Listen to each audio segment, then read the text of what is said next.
Good morning, guys. This is the second day of Sundarban. আজকে দ্বিতীয় দিন আমাদের সুন্দরবনে। তো মাত্র ঘুম থেকে উঠলাম। সকালের রৌদ্র, শীতের সকাল। আজকে আমরা সুন্দরবনটা একটু ঘুরে দেখব সুন্দরবন থেকে বা গভীর সমুদ্র থেকে জেলেরা কিভাবে মাছ নিয়ে আসে, মাছগুলো কেমন হয় বা কি কি মাছ তারা সংগ্রহ করে, কি কি মাছ তারা শিকার করে, এগুলাই দেখবো। তো আমার ফ্রেন্ড এখানে বসে আছে, সে আমার আগেই উঠছে, উঠে সে ফ্রেশ ট্রেশ হয়ে এখানে বসে আছে আমার জন্য। হাই। তো আমরা একটু পরে যাব মাছ দেখার জন্য, যে গভীর সমুদ্র থেকে জেলেরা কি ধরনের মাছ তারা নিয়ে আসছে। তো সাথেই থাকুন, দেখা হবে মাছ দেখার ওখানে। তো ততক্ষণ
ফাইনালি দুই বন্ধু এখন যাচ্ছি দুবলাস্তরের যে প্রশাসনিক যে অঞ্চলটা, যেখানে ফরেস্টার, নেভি বা প্রশাসনিক দায়িত্ব রয়েছে, তারা যেখানে থাকে আর কি, বা যেখানে স্টে করে যেখান থেকে এই পুরো দুবলাস্তরটাকে আইনের আওতায় এনে সবাইকে সুষ্ঠুভাবে এখানে ব্যবসা বাণিজ্য করার জন্য বা সবাইকে অনৈতিক কাজ থেকে বিরত রাখার জন্য কাজ করে থাকে। আমরা এখন যাচ্ছি সেখানে দেখার জন্য যে সেখানের পরিবেশটা কেমন, বা সেটা অনেক সিকিউর কিনা, বা কতটা দায়িত্বশীল তারা কাজ করে যাচ্ছে, সবগুলো দেখার জন্য আমরা সেখান থেকে যাচ্ছি। তো দেখা হবে প্রশাসনিক ভবনে, সেখানে গিয়ে আমরা চলে আসছি সমুদ্রের পাড়ে। এখন সেই গভীর সমুদ্র থেকে মাছ সংগ্রহ করে জেলেরা সব চলে আসছে এখানে। দেখতে পাচ্ছেন সব ট্রলারগুলা নদীতে ভিড়ছে, তাদের যেসব কর্মী রয়েছে তারা মাছ নিয়ে এখন যাচ্ছে তাদের বাসার দিকে। দেখেন কি পরিমাণে ট্রলার এখনো চলে আসছে আর এখনো পর্যন্ত আসবে। তো আপনারা শুনে অবাক হবেন যে আমি বর্তমান যে জায়গা থেকে ভিডিওটা করছি, এই জায়গা থেকে এই ট্রলারগুলা কমপক্ষে 4 থেকে 5 ঘন্টা দূরত্বে গিয়ে তারপরে মাছ ধরার জন্য জাল ফেলে থাকে। সেখান থেকে মাছ সংগ্রহ করে আবার 4-5 ঘন্টা সামনের দিকে এসে এইখানে পৌঁছাতে হয়। এসে তারা মাছ এখানে শুকিয়ে তারপরে সেটা বিক্রি করে থাকে। তো একটা জিনিস ভাবুন যে এদের জীবনটা আসলে কতটা রিস্ক নিয়ে এভাবে তারা প্রতিনিয়ত সমুদ্রের সাথে লড়াই করে প্রতিবন্ধকতার শিকার হয়ে বেঁচে আছে। এই সমুদ্রের বুকে 4 থেকে 5 ঘন্টা ট্রলার চালিয়ে যাওয়া মানে কতটা দূরে তারা গিয়ে কাজটা করছে। তো দেখতে পাচ্ছেন সবাই মাছ নিয়ে আসছে, বন্ধু ছুটছে মাছ নিয়ে আসছে সেগুলো দেখার জন্য। আর এই যারা মাছ নিয়ে আসছে আসলে যে জাল নিয়ে চলে আসছে বা গিয়ে আবার জাল ফেলবে মাছ ধরবে এরকম না। যারা আসছে তারা শুধুমাত্র এখান থেকে মাছ নিয়ে এইখানে পৌঁছানোর দায়িত্বেই থাকে। যা জাল ধরে মূলত মাছ শিকারের জন্য তারা সর্বদা ওখানেই থাকে। তারা 24 ঘন্টার ভিতরে 4 বার জাল ফেলে থাকে, 6 ঘন্টা পর পর জাল ফেলে থাকে। যেটা আমি এনাদের কাছ থেকে জানতে পারলাম, আমার পরিচিত এক আঙ্কেলের কাছ থেকে জানতে পারলাম যে 24 ঘন্টার ভিতরে তারা 4 বার মতো জাল ফেলে থাকে, 6 ঘন্টা পর পর জাল ফেলে থাকে। তো এভাবেই তারা প্রতিনিয়ত জীবনের ঝুঁকি নিয়ে পরিবারের সুখের জন্য কাজ করে যাচ্ছে মাছ শিকারের।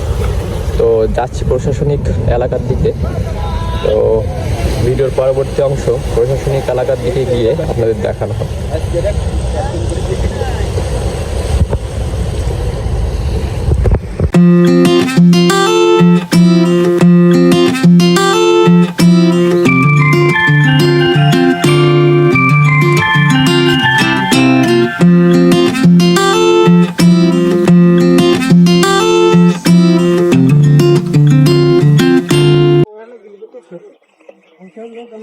এটা প্রশাসনিক এলাকার শুরু এখান থেকে। তো এদের অঞ্চলটা দেখুন, জঙ্গলের ভিতরে, তাও পরিষ্কার পরিচ্ছন্ন করে অনেকটা সাজানো গোছানো পরিবেশ। তো পরিবেশটা দেখুন আপনারা, মনে হচ্ছে যে আমরা কোথাও রিসর্ট বা পার্কের দিকে আসি, এমন একটা পরিবেশ দেখতে পাচ্ছেন। আমরা আরো সামনের দিকে গিয়ে আপনাদের আরো কিছু দেখাবো। এখানে আপনার শেল্টারের জন্য সাইক্লোন শেল্টার তৈরি করা রয়েছে। রয়েছে হিন্দু সম্প্রদায়ের জন্য রাস পূজা উপলক্ষে রাস মন্দির রয়েছে, আপনার পানির সুব্যবস্থা রয়েছে, আপনার এখানে অনুষ্ঠানের জন্য একটি পরিবেশ সম্মত এরিয়া, যেখানে প্রতি বছর রাস উৎসবে প্রচুর ভক্তের আগমনে হয় অনুষ্ঠান। তো সবকিছু আপনাদের ঘুরে ঘুরে দেখাবো। দেখুন, সুন্দরবনের ভিতরে এমন একটি সুন্দর পরিবেশ, আসলে মনোমুগ্ধকর পরিবেশ, অসাধারণ দেখতে। দেখুন, হ্যাঁ, বাংলাদেশে আমাদের সুন্দরবনের ভিতরের এরিয়াটা আসলেই কত সুন্দর।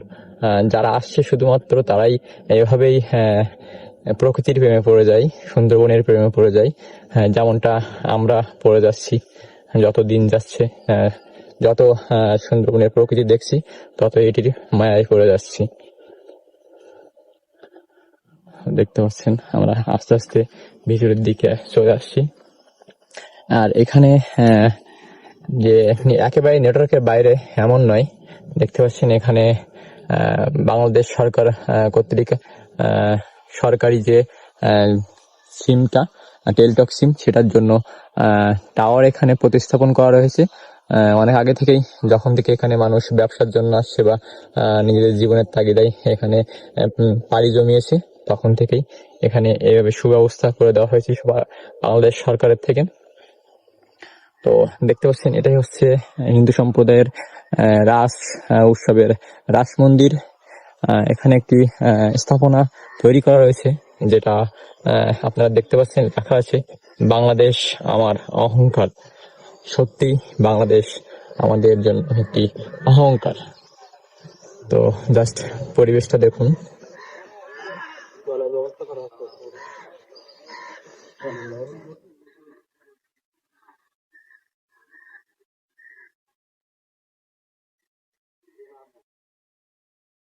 তো এই সাইডে আপনারা আরও দেখতে পাচ্ছেন, এখানে আপনার যে র্যাপিড অ্যাকশন যে ব্যাটালিয়নটি রয়েছে প্রশাসনিক দলের ভিতরে, এটি সুন্দরবন যারা আইনের আওতায় এনে সুরক্ষা প্রদান করে থাকে তাদের যে থাকার যে জায়গাটা সেটা আপনারা দেখতে পাচ্ছেন। আমি আপনাদের আরও সামনে গিয়ে দেখানোর চেষ্টা করছি পুরোটা তাদের আসলে তাদের থাকার যে স্থানটি সেটা কেমন।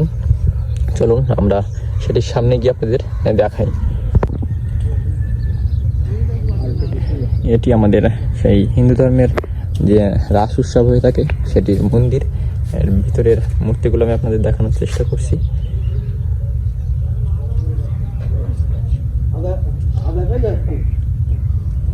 দেখতে পাচ্ছেন এখানে কত সুন্দর একটি মূর্তি শ্রী রাধা এবং কৃষ্ণের এবং সখীদের দেওয়া হয়েছে।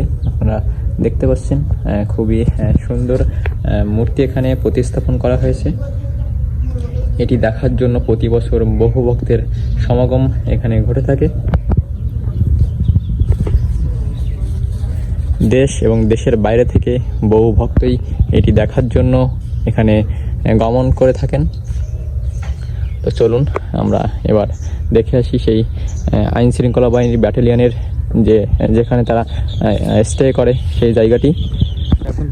একটু আগেই আপনারা দেখতে পাচ্ছিলেন যে র্যাপিড ব্যাটালিয়নের যে হাউসটি, সেটি এখন আমি আপনাদের সামনে থেকে দেখানোর চেষ্টা করছি। তো আপনারা দেখতে পাচ্ছেন র্যাপিড ব্যাটালিয়নের যে হাউসটি সেটি সামনে থেকে কিছুটা এমন দেখতে। এখানে প্রশাসনিক দায়িত্বে যারা রয়েছেন তারা এখান থেকে আপনার দায়িত্ব পালন করে থাকেন। Rapid action battalion 6 Dublachar RAB camp.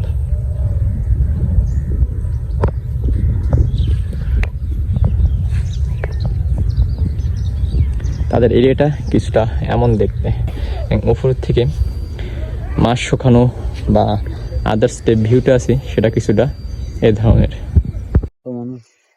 শুধুমাত্র আপনাদের সাথে এটা সুন্দরবন ট্যুরটা শেয়ার করার জন্য যে ভিডিওগুলো মেক করছি সেটা আমাদের খুলনাতে গিয়ে আপলোড করতে করতে অনেক লেট হয়ে যাবে। সেজন্য সেই অনেকক্ষণ হয়েছে আমরা ভিডিওটি আপলোড করার জন্য এখানে যে নেটওয়ার্ক যে কানেকশনটি প্রশাসনিক ভবনের এখানে আমরা সেখানে চলে আসছি শুধু আপনাদের এই ভিডিওটির আপলোড করে আপনাদের দেখার সুযোগ করে দেওয়ার জন্য।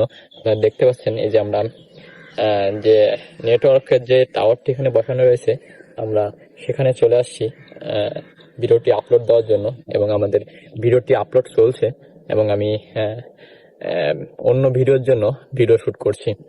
তো খুব শীঘ্রই আপনারা সুন্দরবনে আসার ফার্স্ট যে জার্নি সেটা আপনার সাথে শেয়ার করব। তো দেখা হচ্ছে নেক্সট ভিডিওতে।